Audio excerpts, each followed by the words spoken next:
work with friendlier people. Oh. That's basically it. Chicago is a New York, but Midwest. So it's the Midwest feel? Yeah. Okay.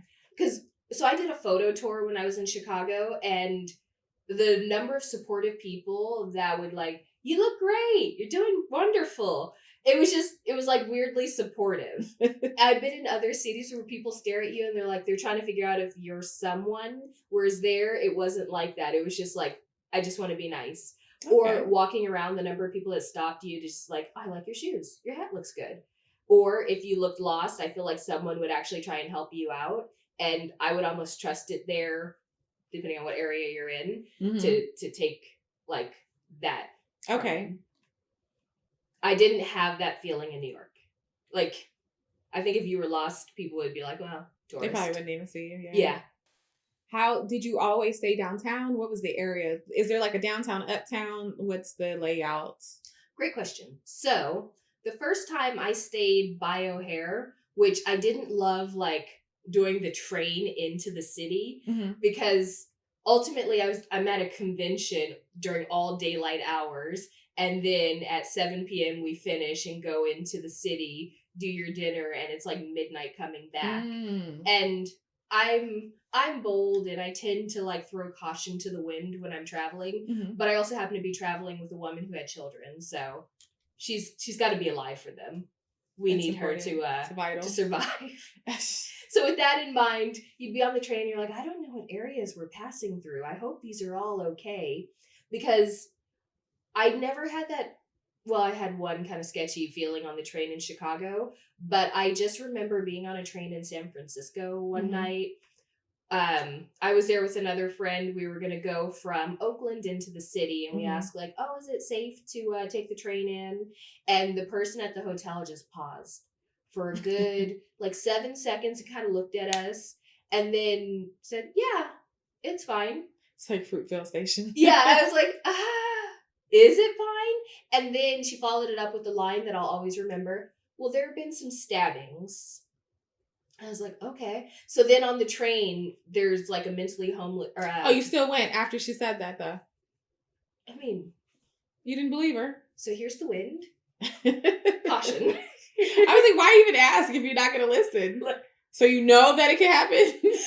You're right. I actually don't know what answer she could have given me that would have said I'm not. There is a mass murderer that has been, serial killing. But you should be okay today. I think you should go take your chances. You're his exact type, but maybe you'll be okay. It just lets you know that you have to, like, be on the lookout a little bit more than you would have been. Girl, what? If you see someone's hand coming at you, move. I mean, listen, sometimes, when you open a door and somebody's standing there and you're startled and you're not sure, like, after you regain your, like, okay, should you have punched that person or should you have yelped? Because if you yelped and it was somebody that was trying to kill you, you're fucked. But if you had punched them and it turned out to be like somebody did you overreact? So the thing is if you hear that there have been stabbings, now you know that if you see someone coming at you, just go straight to punching. If it's awkward, it's awkward. So anyway, in Chicago, I never really had that feeling there. I think maybe one time I happened to be carrying a Coach bag and it just looked nice, and someone had walked up and asked for money, and I was like, I don't have any money. And in my mind, what I actually meant is I don't carry cash, which I don't. And he just kind of looked at my bag, and I don't know if he was looking at it like, well, that's an awfully nice bag, I feel like you're lying, or if he was looking at it like he wanted to steal it. So I was like, well, we're just going to turn it around. And like, it was just one of those reasons why I don't carry anything with brands on it ever. I always want to look like, if I walk into a nice place, like maybe she could have money, but also I want to look like, we've talked about this, too poor to rob. That is the aesthetic. That is your defense mechanism. Yeah. Oh, caution to the wind, but this is my defense. I'm really not worth it. Yeah. If anything, I just want to look like a college student that is working in the cafeteria to pay my way through school. That's the aesthetic that I want to carry with me into the world. Oh, this is the blessing of having a baby face then. Yeah. Is that you always look like you're a little too young to actually have money. And on a scale of 1 to 10? On a scale of 1 to 10, this is tough. I don't want to be overly generous, but I actually really liked Chicago. Okay. For me, like a 8.5. 8.5. Yeah. Okay, so Lexi has scored this an 8.5, which is very high for her, but it hits her standards. It does. It hits everything that I'd possibly want to do.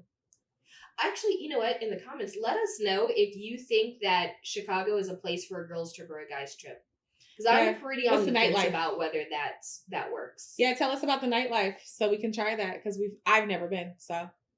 We'll fix that. Well, apparently we're going to fix it with a girls' trip, so maybe I have already made up my mind. Well, then leave us suggestions. I'll always take more suggestions. Preferably non-mob bar restaurants where you're going to get strong-armed into buying your 8th course. That's all for this week. Link up with us on Instagram at Flirting with Travel, or check out flirtingwithtravel.com for itineraries and more travel hacks. Taking off. Love you.